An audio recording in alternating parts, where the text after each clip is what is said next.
जय श्री श्याम दोस्तों, और आपका फिर से स्वागत है मेरे एक और कथा में। और आज मैं सुना रही हूँ आपको गुरु पूर्णिमा की कथा।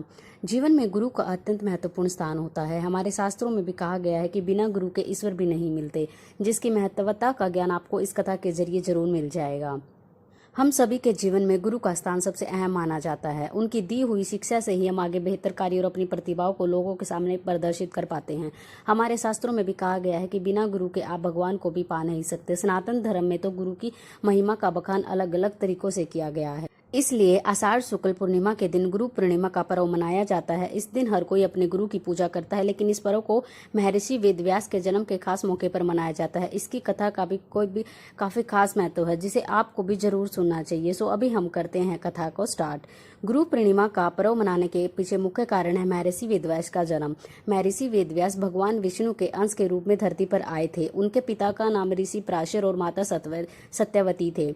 उन्हें बाल्यकाल से ही अध्यात्म में काफी रुचि थी, जिसको पूरा करने के लिए उन्होंने अपने माता पिता से प्रभु दर्शन की इच्छा प्रकट की और वन में जाकर तपस्या शुरू कर दी। लेकिन उनकी माता ने इस इच्छा को मना कर दिया। महर्षि वेदव्यास ने अपनी माता से इसके लिए हट किया और अपनी बात को स्वीकार करा लिया, लेकिन उन्होंने आज्ञा देते हुए कहा कि जब घर का ध्यान आए तो वापस हमारे घर लौट आना। इसके बाद वेदव्यास तपस्या हेतु वन चले गए और वहां जाकर उन्होंने कठोर तपस्या की। इस तपस्या के पुण्य के तौर पर उन्हें संस्कृत भाषा में प्रवीणता हासिल हुई, जिसके बाद उन्होंने चारों वेदों का विस्तार किया, महाभारत कथा, 18 महापुराणों और ब्रह्मशास्त्र की रचना की। उन्हें वरदान प्राप्त हुआ। ऐसा कहा जाता है कि किसी न किसी रूप में हमारे बीच महर्षि वेदव्यास आज भी उपस्थित हैं। इसलिए हिंदू धर्म में वेदव्यास भगवान के रूप में पूजे जाते हैं। आज भी वेदों का ज्ञान लेने से पहले महर्षि वेदव्यास का नाम सबसे पहले लिया जाता है। गुरु पूर्णिमा के खास मौके पर आप भी महर्षि वेदव्यास की पूजा करें और उनकी कुछ अहम बातों को जरूर जानें, जिसका प्रभाव आपके आने वाले भविष्य को बेहतर बना सकता है। तो अब मैं आपको बताती हूँ कि गुरु पूर्णिमा क्यों मनाई जाती है। गुरु पूर्णिमा के बारे में कई कथाएं हैं, जिनमें से एक है कि एक बार जब भगवान शिव हिमालय में ध्यान कर रहे थे, उस समय सप्तऋषि उनके पास आए और उन्हें योग का मार्ग सिखाने के लिए कहा, और भगवान शिव क्या हुआ कि इस बात से सहमत हो गए और वे उनके गुरु बन गए। उस समय पूर्णिमा तिथि थी, इसलिए तब से इस पर्व को गुरु पूर्णिमा के रूप में मनाया जाने लगा। दूसरी कहानी भगवान बुद्ध से जुड़ी है कि भगवान बुद्ध ने अपना पहला उपदेश आषाढ़ पूर्णिमा के दिन ही दिया था और उनके कई शिष्यों ने इस उपदेश को ग्रहण किया था। तभी से गुरु पूर्णिमा का पर्व मनाया जाता है।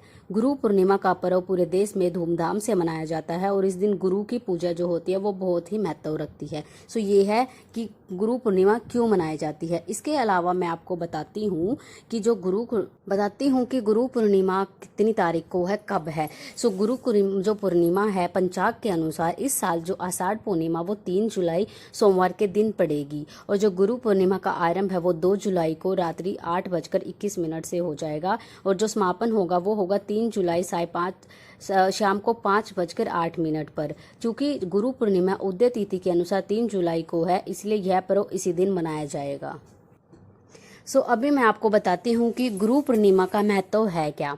गुरु पूर्णिमा एक हिंदू त्योहार है जो गुरु या किसी भी आध्यात्मिक शिक्षक को सम्मान देने के लिए मनाया जाता है। यह उनका आभार व्यक्त करने का भी एक तरीका है। गुरु शब्द संस्कृत शब्द के गु से शुरू होता है, जिसका अर्थ है अंधकार, और रू का अर्थ है दूर करना। अर्थात गुरु का मतलब है अंधकार को दूर करना। इसलिए गुरु वह होता है जो जीवन से अज्ञानता के अंधकार को दूर करता है। चूंकि गुरु पूर्णिमा का पर्व किसी भी गुरु को समर्पित है, इसलिए इसका विशेष महत्व होता है। गुरु पूर्णिमा हिंदू कैलेंडर के अनुसार आषाढ़ महीने की पूर्णिमा के दिन मनाया जाता है और इसका जिक्र ऋग्वेद जैसे ग्रंथों में भी मिलता है। मैंने आपको बताई है कि गुरु पूर्णिमा कब मनाई जाती है, कब मतलब 2023 में गुरु पूर्णिमा कब है, इसकी कथा क्या है, क्यों ये मनाई जाती है, क्या इसका महत्व है। और आपको जैसा कि मैंने बताया, गुरु पूर्णिमा सोमवार 3 जुलाई को मनाई जाएगी। इस दिन भगवान विष्णु की पूजा करने और सत्यनारायण भगवान की कथा करने का विशेष महत्व है। गुरु पूर्णिमा महाभारत के रचयिता गुरु वेदव्यास जी के जन्मोत्सव के रूप में मनाई जाती है।